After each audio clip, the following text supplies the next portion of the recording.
hogy ez az alapjárat is mennyire szép.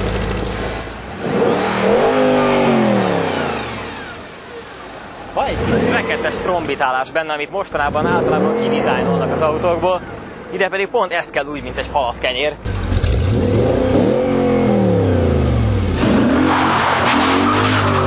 Na most akkor meséljük el, hogy ez az RS4 mitől más, mint az eddigiek így motor szempontból. Főleg azért érdekes, mert mi nemrég teszteltük a BMW-nek az M5-ösét és az M6-osat, amiben ugyanaz a motor van, ami filozófiájában tökéletesen más volt, mint az eddigi ilyen sportaudik.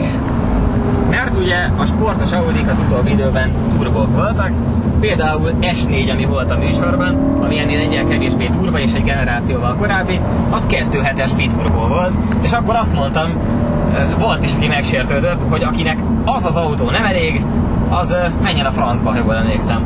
És akkor itt van ez, megcsinálta ezt az Audi a francba menő sportársa kedvéért. Ez 4.2 V8 és 420 ló, azaz lényegesen erősebb, mint a sima S4 volt. És hát erős. És hát erős? És hát igen. Hátba vág egy grizzly medve.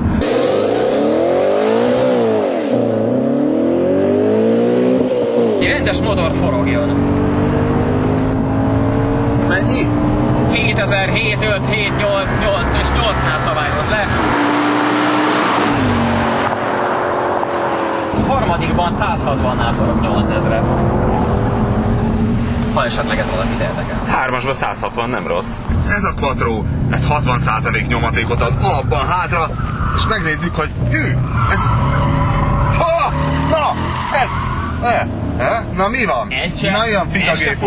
Ez se fordulna magától csak gázra keresztbe, de ez nagyon, tehát ez máshogy semleges, ez egy 10%-kal jobb.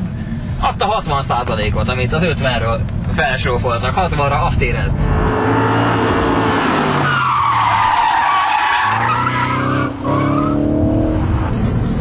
Csodálatosan megy, és ugyan lehet, hogy kicsit villanyos a gáz, és erősen szervós a fék, de azt kell, hogy mondjam, hogy az a lágy átmenet, hogy az egyik irányú csúszásból a másik irányú driftbe átfordul, az gyönyörű. Én azt hiszem, hogy nem is vezettem még olyan autót, ami ezt ennyire szépen csinálná, mert erről tudjuk, hogy ez egy nagyon biztonságos, iszonyú merev, nehéz autó, egy nagy nehéz motorral az orrában, és baromi szépen így elveszíti valahol félúton a tömegét, és ilyen szépen most egy kicsit balra, most egy kicsit jobbra. És most egy kicsit cserélünk, most egy kicsit végre átveszed a kamerát, kiszállsz.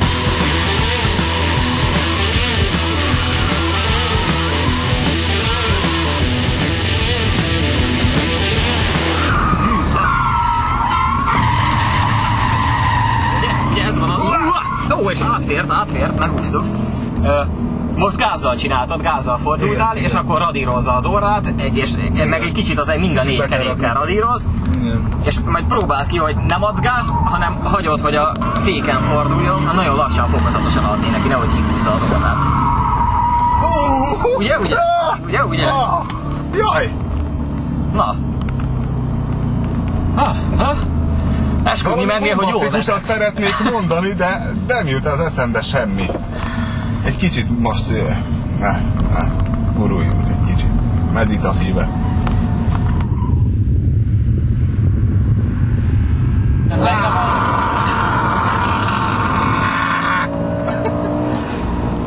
Tudom, mit érzel. Jaj! Na, Mihály ló? 414, vagy valami.